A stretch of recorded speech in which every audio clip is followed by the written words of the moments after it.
इदम श्री सद्गुरुवे नमः। सभी को प्रणाम। पिछली ऑडियो में हमने सुना, शरीर को जैसे अभ्यास में ढालने का प्रयास किया जाता है वह वैसा ही ढल जाता है। क्रमशः ऋतुओं की प्रतिकूलता से निपटने के लिए भगवान ने उपयुक्त माध्यम रखे हैं। जब इर्द गिर्द बर्फ पड़ती है तब भी गुफाओं के भीतर समुचित गर्मी रहती है। गोमुख क्षेत्र की कुछ हरी झाड़ियां जलाने से जलने लगती हैं। रात्रि को प्रकाश दिखाने के लिए ऐसी ही एक वनों से भी झिलमिल जगमगाती रहती है।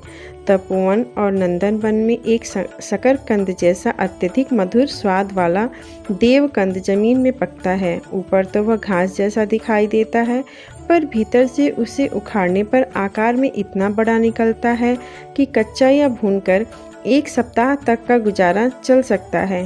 भोजपत्र के तने की मोटी गांठें होती हैं। उन्हें कूटकर चाय की तरह क्वाथ बना लिया जाए तो पीने पर ठंड में भी अच्छा खासा पसीना आ जाता है। नमक डाल लिया जाए तो ठीक, अन्यथा बिना नमक के भी वह क्वाथ बड़ा स्वादिष्ट लगता है। भोजपत्र का छिलका ऐसा होता है कि उसे बिछाने, ओढ़ने और पहनने के काम में आच्छादन रूप में लिया जा सकता है। ये बातें यहाँ इसलिए लिखनी पड़ रही हैं कि भगवान ने हर ऋतु के असह्यता से निपटने के लिए सारी व्यवस्था रखी है। परेशान तो मनुष्य अपने मन की दुर्बलता से अथवा अभ्यस्त वस्तुओं की निर्भरता से रहता है। यदि मनुष्य आत्मनिर्भर रहे तो 3/4 समस्याएं हल हो जाती हैं। 1/4 के लिए अन्य विकल्प ढूंढे जा सकते हैं और उनके सहारे समय काटने के अभ्यास किए जा सकते हैं। मनुष्य हर परिस्थिति में अपने को फिट कर सकता है। उसे तब हैरानी होती है जब वह यह चाहता है कि अन्य लोग उसकी मर्जी के अनुरूप बन जाएं, परिस्थितियां अपने अनुकूल ढल जाएं। यदि अपने को बदल लें तो हर स्थिति से गुजरने के बाद भी उल्लासयुक्त बना रहा जा सकता है। यह बातें पढ़ी और सुनी तो पहले भी थीं, पर अनुभव में इस वर्ष के अंतर्गत ही आई।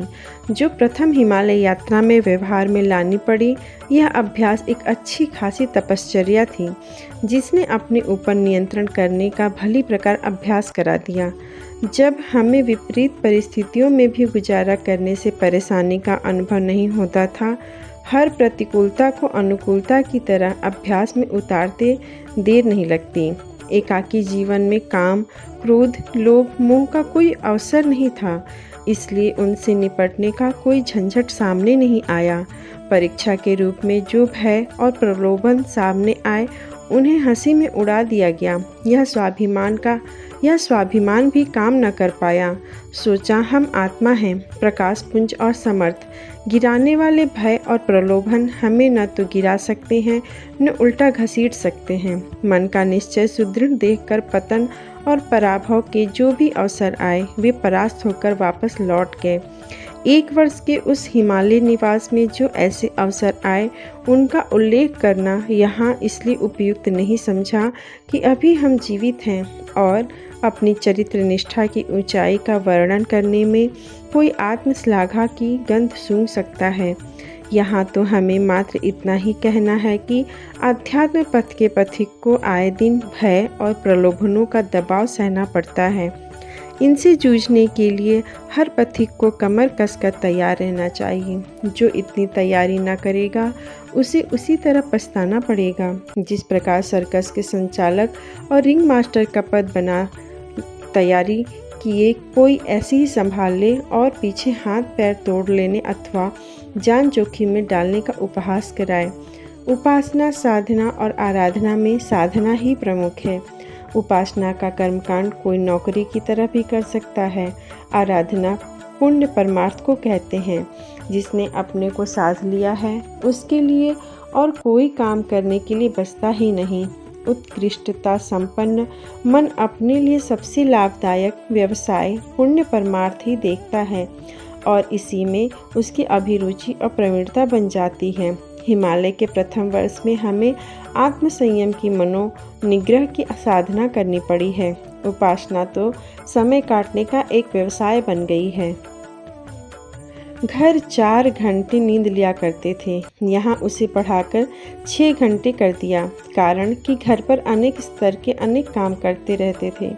पर यहाँ तो दिन का प्रकाश हुए बिना मानसिक जप के अतिरिक्त और कुछ कर सकना ही संभव न था। पहाड़ों की ऊंचाई में प्रकाश देर से आता है और अंधेरा जल्दी हो जाता है। इसलिए 12 घंटे के अंधेरे में 6 घंटे सोने के लिए और 6 घंटे उपासना के लिए पर्याप्त होने चाहिए। स्नान का बंधन वहाँ नहीं रहा। मध्याह्न को ही नहाना और कपड़े सुखाना संभव होता था। इसलिए परिस्थिति के अनुरूप दिनचर्या बनानी पड़ी। दिनचर्या के अनुरूप परिस्थितियाँ तो बन नहीं सकती थीं। प्रथम हिमालय यात्रा कैसे संपन्न हुई? इसके उत्तर में कहा जा सकता है कि परिस्थितियों के अनुरूप मन को ढाल लेने का अभ्यास भली प्रकार कर लिया। इसे यूँ भी कह सकते हैं कि आधी मंजिल पार कर ली। इस प्रकार प्रथम वर्ष में दबाव तो अत्यधिक सहने पड़े, तो भी कच्चा लोहा तेज आग की भट्टी में ऐसा लोहा बन गया जो आगे चलकर किसी भी काम आ सकने के योग्य बन गया। पिछला जीवन बिल्कुल ही दूसरे ढर्रे पे ढला था। सुविधाओं और साधनों के सहारे गाड़ी लुढ़क रही थी। सब कुछ सीधा और सरल लग रहा था, पर हिमालय पहुंचते ही सब कुछ उलट गया। वहाँ की परिस्थितियाँ ऐसी थीं जिनमें निभ सकना केवल उन्हीं के लिए संभव था जो छिड़ी लड़ाई के दिनों में कुछ ही समय की ट्रेनिंग लेकर सीधे मोर्चे पर चले जाते हैं और उस प्रकार के साहस का परिचय देते हैं जिसका इससे पूर्व कभी पाला नहीं पड़ा था। प्रथम हिमालय यात्रा का प्रत्यक्ष प्रतिफल एक ही रहा कि अनगढ़ मन हार गया और हम जीत गए। प्रत्येक नई असुविधा को देखकर उसने नए बछड़े की तरह हल में चलने से कम आनाकानी नहीं की, किंतु उसे कहीं भी समर्थन न मिला। असुविधाओं को उसने अनख तो माना और लौट चलने की इच्छा प्रकट की, किंतु पाला ऐसे किसान से पड़ा था जो मरने मारने पे उतारू था।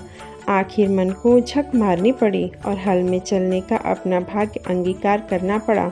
यदि जी कच्चा पड़ा होता तो स्थिति वह नहीं बन पड़ती जो अब बन गई है। पूरे 1 वर्ष नई नई प्रतिकूलताएं अनुभव होती रहीं। बार बार ऐसे विकल्प उठते रहे जिनका अर्थ होता था कि इतनी कड़ी परीक्षा में पड़ने पर हमारा स्वास्थ्य बिगड़ जाएगा, भविष्य की सांसारिक प्रगति का द्वार बंद हो जाएगा।